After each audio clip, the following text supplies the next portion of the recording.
Isso. Eu fundamentei a minha decisão por 16 pontos, justamente porque, primeiro que todos os auditores, nós devemos sim analisar os fatos, analisar o processo, ouvir a defesa, ouvir todos os argumentos e tomar uma decisão. Nossa decisão, evidentemente, está baseada no código, tanto pela pena mínima quanto pela pena máxima. E eu, talvez por estar há mais tempo no tribunal, eu já venho acompanhando muitos casos de atletas irregulares.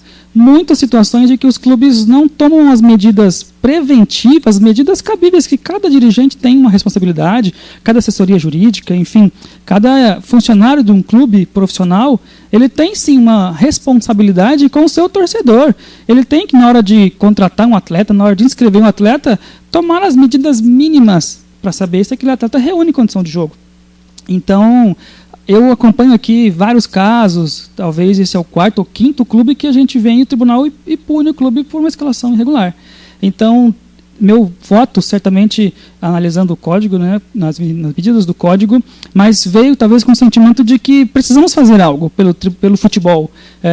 Eu não jogo bola, eu sou ruim de bola, então eu não posso contribuir com o futebol dentro de campo. Eu posso contribuir com o futebol do lado de cá, do Tribunal Esportivo. Então, uma medida mais punitiva, mais radical, eu acredito que chamaria a atenção dos clubes, sim. Eu até disse no meu voto, se me permitem reiterar aqui, o tribunal, na minha pessoa, esse começo desse ano, nós publicamos a resolução número 1, de 2020, que ela disciplina de maneira muito clara e didática a possibilidade de conversão da pena. Então, um clube que tem conhecimento que o seu atleta está irregular, ele procura o tribunal para reduzir a pena pela metade. Então, se é um atleta com punição de 4 partidas, ele pode ser reduzido a apenas 2 partidas. Isso pode ser reduzido a penalidade em partidas, é isso?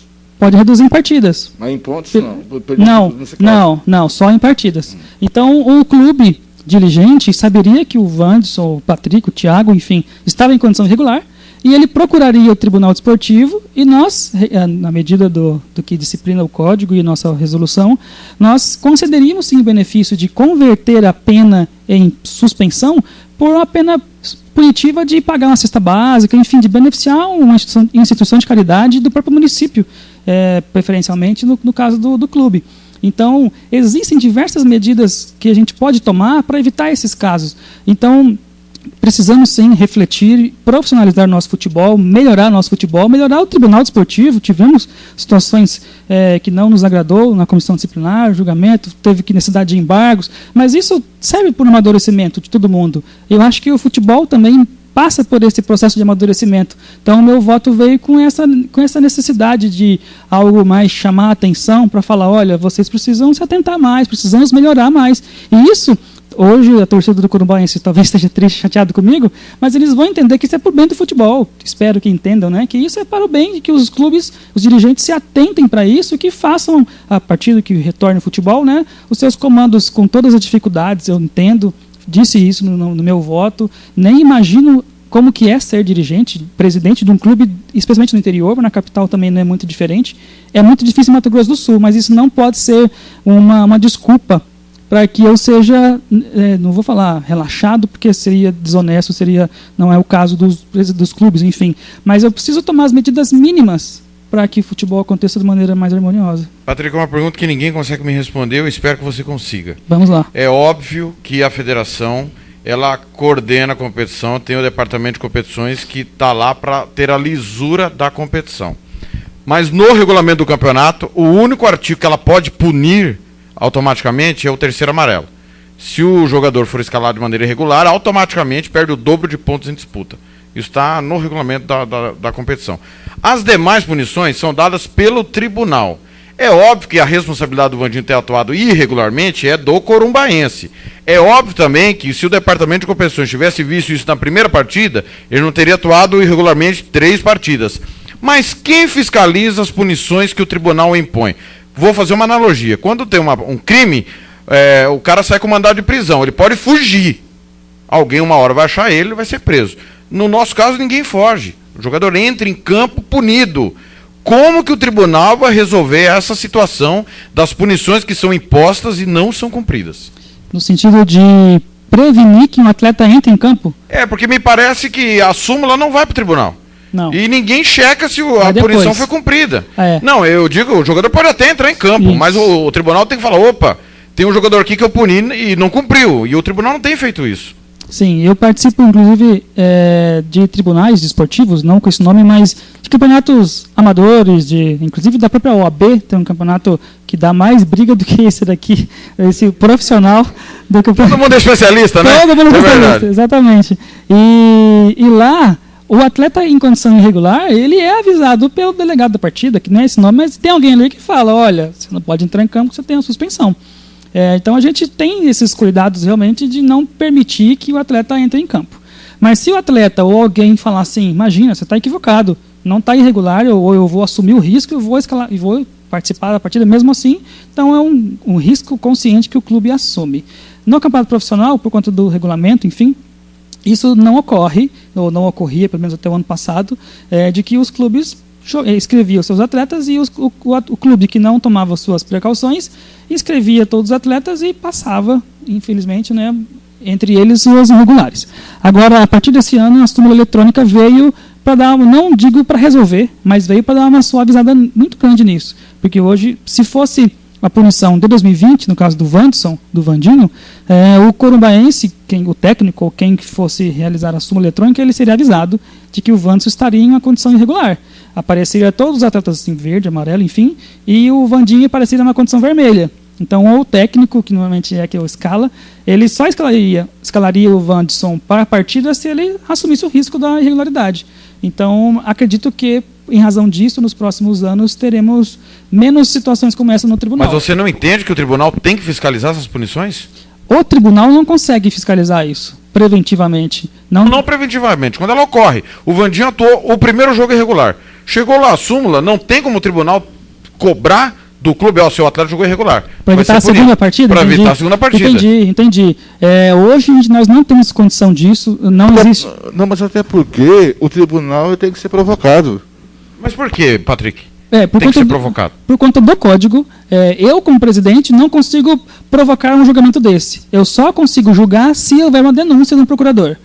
No caso inclusive, nesse caso, é bom a gente diga para esclarecer para todo mundo, que se não fosse a Federação de Futebol oficializar que havia alguém irregular e o doutor Adilson publicar ou promover ali a denúncia, nós não haveríamos julgamento. Porque eu não posso julgar sem uma denúncia. Inclusive, é bem que se diga, faça na justiça, que nós temos 2 procuradores na comissão disciplinar, o doutor Adilson e o doutor Wilson. O doutor Wilson, ele pensa diferente do doutor Adilson. Esse é sorteio. Se o doutor Wilson fosse sorteado para analisar esse caso do corumbaense, não haveria denúncia. Ele não denunciaria, porque ele concorda, como o corumbaense, nessa razão de recurso agora, e como o Vander, talvez, de que há uma culpa concorrente, de que há que a suspensão automática... Mas aí ele não vem para esse ano. Aí não está satando uma lei. É porque existe um regulamento da CBF, inclusive o doutor Kleber Santos, relator, no voto dele ele disse isso, citou e deu inclusive a dica para o corumbaense que trouxe isso em recurso, de que existe um dispositivo da CBF que a suspensão automática ela só deve ser cumprida no próprio ano, ela não acompanha para o ano seguinte. Isso é um entendimento jurisprudencial, inclusive do STJD, em casos anteriores. Todavia, a competição não é da CBF, né? É da Federação. Isso. Por isso que eu concordo com o doutor Adilson em denunciar e dar continuidade a isso. Mas o doutor Wilson... Mas no artigo 171, também ele diz que pode ser cumprido na próxima competição. Exatamente. Por isso que o Adilson comentou...